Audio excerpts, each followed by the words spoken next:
A Selic subiu de novo, só que dessa vez a situação é um pouco diferente porque ela passou dos 8,5% ao ano. E isso faz com que a poupança seja ainda pior para você. Se você quer entender o que eu tô falando, o que muda e onde investir agora, é só ficar com a gente nessa Escola de Investidores.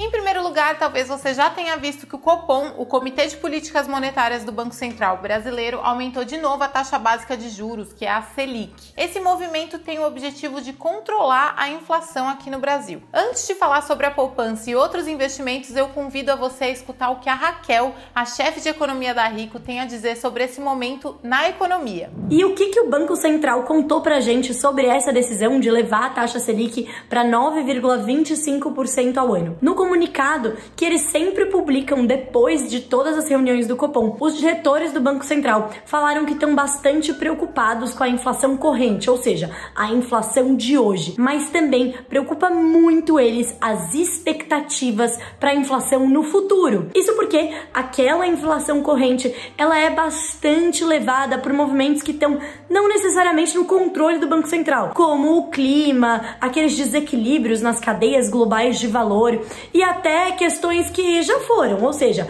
os juros lá no passado que estimularam bastante a economia. Mas eles estão preocupados também com a expectativa de todo mundo, dos agentes da economia, sobre a inflação no futuro. E por isso, a interpretação de que esse comunicado foi bastante hawkish, ou seja, duro contra a inflação. E indica que sim, o Banco Central vai continuar elevando a nossa taxa básica de juros ao longo das próximas reuniões. Essa foi a última do ano. Vai ter uma reunião em fevereiro e uma reunião em março do ano que vem. E a gente espera que até março a Selic chegue em 11,5% ao ano. Depois disso, a nossa expectativa é que ela continue em 11,5% até o final do ano que vem, depois do período eleitoral, que normalmente tem mais instabilidade e volatilidade nos mercados, quando ela deve começar a ser reduzida gradualmente pelo Banco Central para mais próximo da sua taxa neutra. Aquela taxa que não estimula nem desestimula a economia, mas isso ainda tá bem pra frente.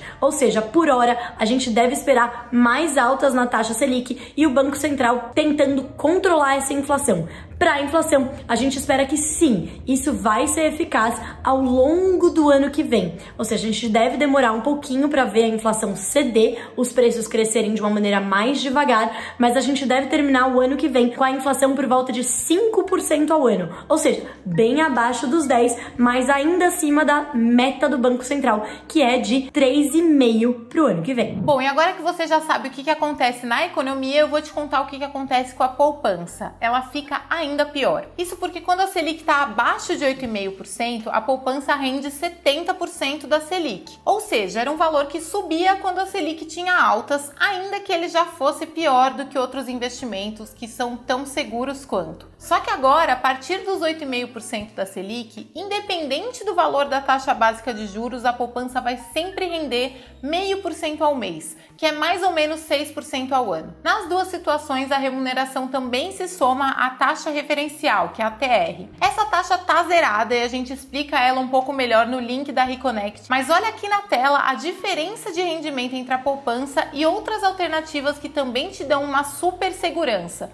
o Tesouro Selic e um CDB com vencimento em 2 anos. A diferença é bastante, né? Então você já sabe que a poupança não vale a pena agora, não valia antes, mas agora vale ainda menos. E nesse momento que a Selic deve continuar em alta, os investimentos em renda fixa ficam ainda mais interessantes aqui no Brasil, mas não necessariamente devem ser o único tipo de produto financeiro na sua carteira. Para o dinheiro que você só vai usar no longo prazo, daqui 3, 4, 5 anos ou mais, a renda variável tende a trazer maiores retornos, apesar de oscilar mais para cima e para baixo no curto prazo. Só que os próximos meses tendem a ser bastante turbulentos para o mercado, com a inflação pressionada, o crescimento da economia desacelerando, as eleições presidenciais a caminho e a situação das nossas contas públicas bastante desafiadora, só para falar alguns exemplos. E em cenários como esse é importante ter investimentos que te protegem da volatilidade, como a renda fixa indexada à inflação, investimentos internacionais e até ações mais defensivas, como empresas de commodities que protegem protegem o seu dinheiro de altas do dólar, por exemplo, e empresas que são líderes nos seus setores e com um crescimento que não depende tanto assim da macroeconomia. É bastante informação, mas relaxa que a gente traz detalhes no nosso Onde Investir,